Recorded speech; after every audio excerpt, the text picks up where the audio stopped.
here at a site called Xochicalco, begins with an X.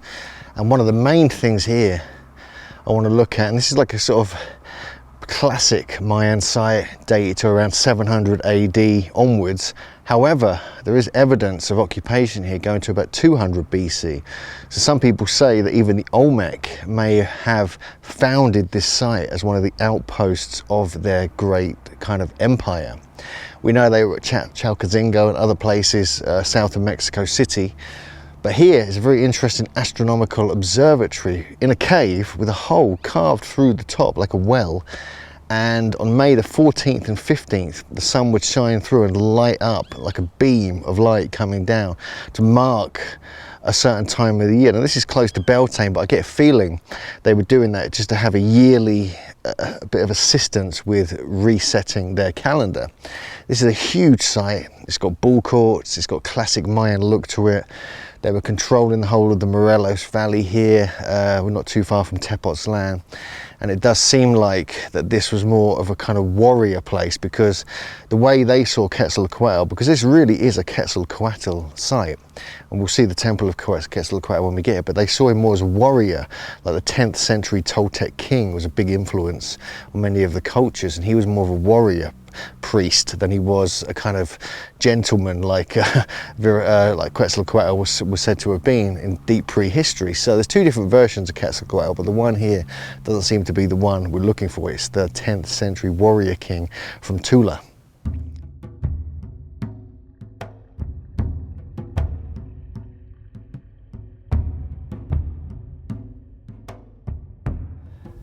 So this is one of the entrances coming in to Xochicalco, and here is the ball court, very close to where the observatory is. This is the northern ball court here at Xochicalco, and you can see in the centre there just one of the rings, the rubber ball, which was incidentally developed by the Olmec, because they were known as the rubber people according to the Aztecs.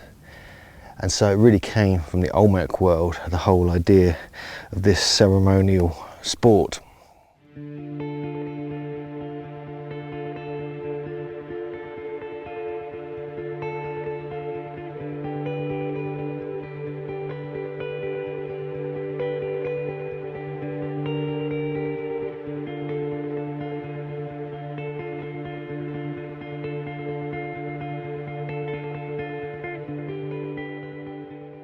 You can see the moon just rising above the observatory temple here at Xochicalco.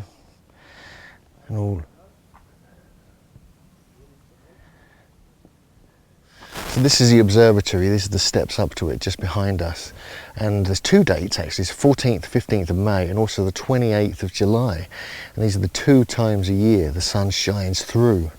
So let's get in there and take a closer look, see if there's any effect now in early December. I'm just really interested in this because it's sort of a sign that they were certainly using quite high level astronomy at these sites. So there's original stucco just up here on the wall. So this roja. Todo estucado y decorado. Okay. So there's some original stucco just up on the wall here. So they were like laying different kind of things all throughout this temple. Okay. So this is it. This is where the light comes through. It's built into this natural cave. It reminds me of a site we saw in Sardinia, where directly above. This actually comes through at an angle as well. It's not dead straight. So this would be why it comes through in the middle of May and the end of July. Absolutely amazing. So we're just coming out of the caves now, and there's got quite a good little view of it. This is a copal tree. This is where some of the most beautiful resin that's used in ceremony comes from. You can just see this is the actual bark it seeps out from. I do love copal. So I had an extremely sophisticated water system, irrigation, which again, you know, we have to admit this, was first seen in Central America at La Venta and San Lorenzo, the Olmec sites on the Gulf Coast. And I would imagine this is most certainly a site influenced by the Olmec. You can see that in some of the jade masks that were found here.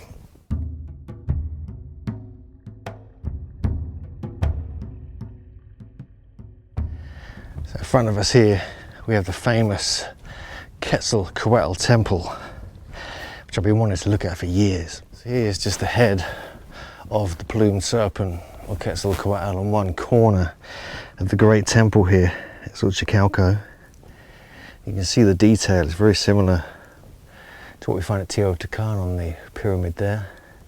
And just above that we have more features, more right above that we actually have the moon rising as well in real time.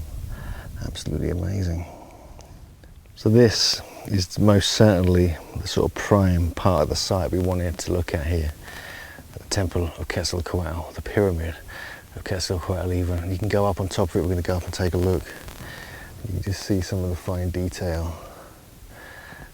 It's really quite remarkable. And it's very similar to the pyramid of Quetzalcoatl at Teotihuacan, and we know that there was an influence here.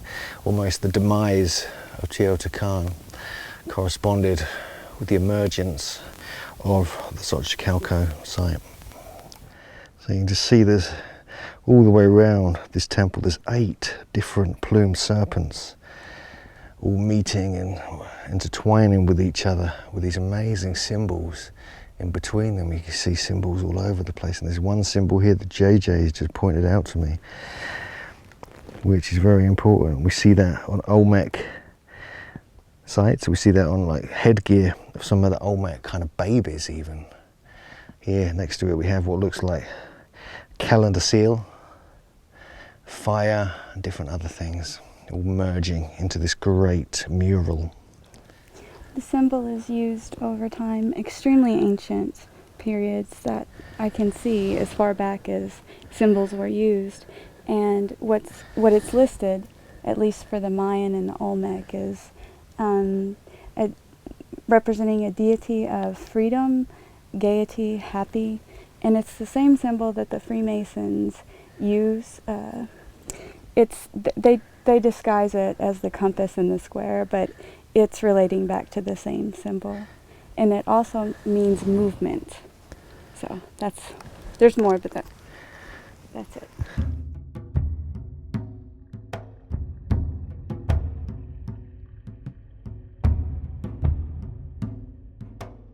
See, the thing about this site here is Xochicalco and this great Quetzalcoatl temple is more influenced really probably from a different Quetzalcoatl. The original Quetzalcoatl was more about peace and goodwill and kind of loving your brother and all this kind of stuff, and developing agriculture and some of the higher purposes of living in the sacred landscape, whereas this could be more of a warrior kind of king, possibly from Tula or Tolan, the legendary land of Tolan, where Quetzalcoatl was said to have been ruled. He was even said to have been born near here, like somewhere near Tepoztlan, in like the 10th century. So it could be that king, it could be that Quetzalcoatl that we're seeing a representation of here. And I think it was adopted, and it was a title, and it was used by different leaders in different periods of time. In 1909, this was reconstructed by Don Leopoldo Batres, and basically what you can see today is what he did. Now, there's a symbol which keeps occurring, a glyph, which is 9 Oje, the reptile, which is basically a sign of a reptilian figure, possibly Quetzalcoatl even. And this is repeated all the way around in all different 8 Quetzalcoatls, all the way around the whole thing. We'll have a look at that now. We can see some examples here.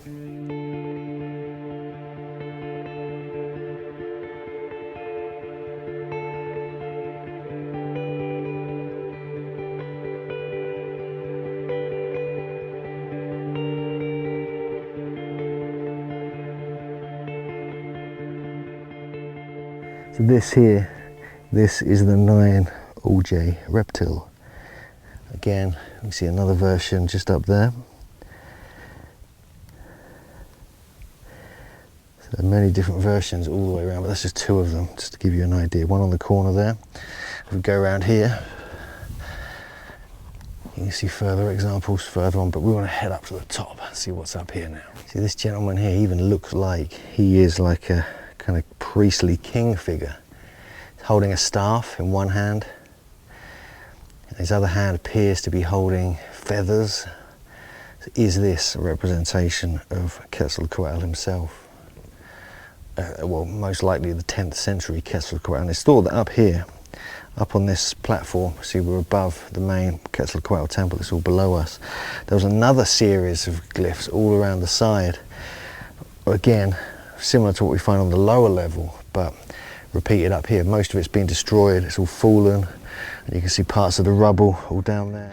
So here's that symbol again that JJ has been researching, which goes way, way back. And again, this is actually potentially a Quetzalcoatl symbol, which we find in Olmec land, Mayan land, different parts of Mesoamerica, and other places around the world. So on each face, each side of the temple, we have this symbol, this sort of crisscross symbol that's kind of got 3 diamonds in it, which clearly, as JJ points out, is the symbol of Quetzalcoatl that was used by these people here at Xochicalco and is represented in Olmec land. So you can see the top layer of the temple of Quetzalcoatl here. Not much is left of it, most of it's been destroyed, crumbled, but you just see some examples of some of the stonework. So this guy at the top here, JJ just spotted, is actually a bearded gentleman. Could that be one representation of Quetzalcoatl? Just here is the Pyramid of the Stars, said to be the temple of where the great kings and priests would feast and work and share their sacred laws from this particular spot.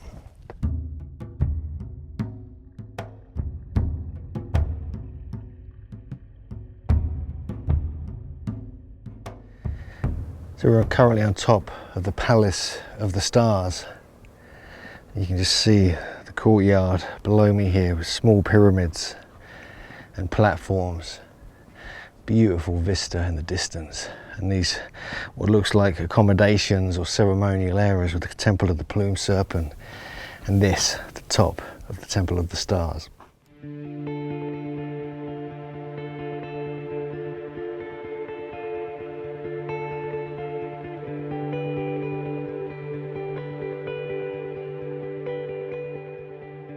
So we're standing here at what's called a portico, and just these thin entrances where 2 or 3 people can leave or enter were just placed strategically around the site. It's only a few people could come in at one time, so if anyone was invading, they would have to go through a very small gap and there would be an easy target. We even see similar, tiny entrances at Sacsayhuaman in Peru, which suggests that could have been a fortified site as well. So this is the other ball court, the eastern ball court, here at Xochicalco. So Xochicalco really means palace or temple of the flowers. And we saw in the museum, there are examples of large stone carved flowers.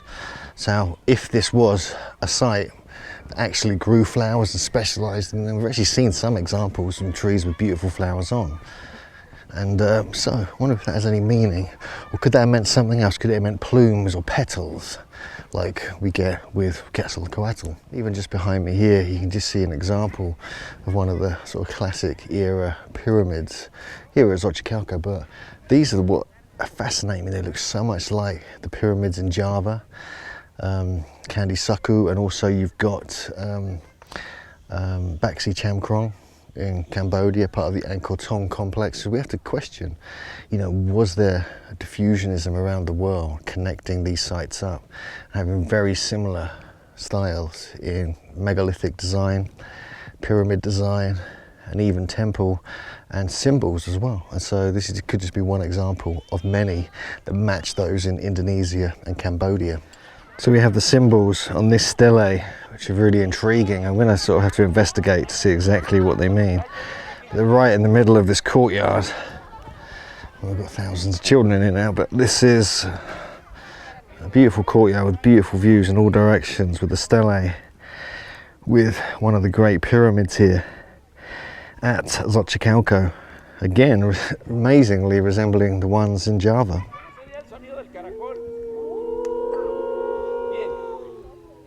So this is called the Great Pyramid of Xochicalco. This is the largest one on the site. And this apparently is very reminiscent of Teotihuacan. It has the same kind of facing, steps and shape, and it has an earlier pyramid underneath this one. So this is the ramp of the animals. If you arrive at the site from the road coming up the hill from the east, you see these effigies, these carvings of all the different animals, such as birds, serpents, butterflies and different mammals, and we see these now in the site museum. So make sure you visit the site museum if you come into Xochicalco. This is the very top part of the very main pyramid. What we're standing on here is actually the pyramid itself. This is the top part, the smaller top parts of the pyramids that make it up all the way around here. So we know that in the tradition of temple building and pyramid building in Mexico, every 52 years they would actually build on top of the previous pyramid, and there's an example of that here. We see that at Cholula, which is the largest pyramid in the world, incidentally, and also at Chichen Itza and other such sites. Even in the Olmec sites, they were thinking that even La Venta was reoriented to different angles as procession moved on every 72 years. And so this is an example of that tradition. And so we can't see inside it now, but underneath there was evidence when they reconstructed it of a different pyramid.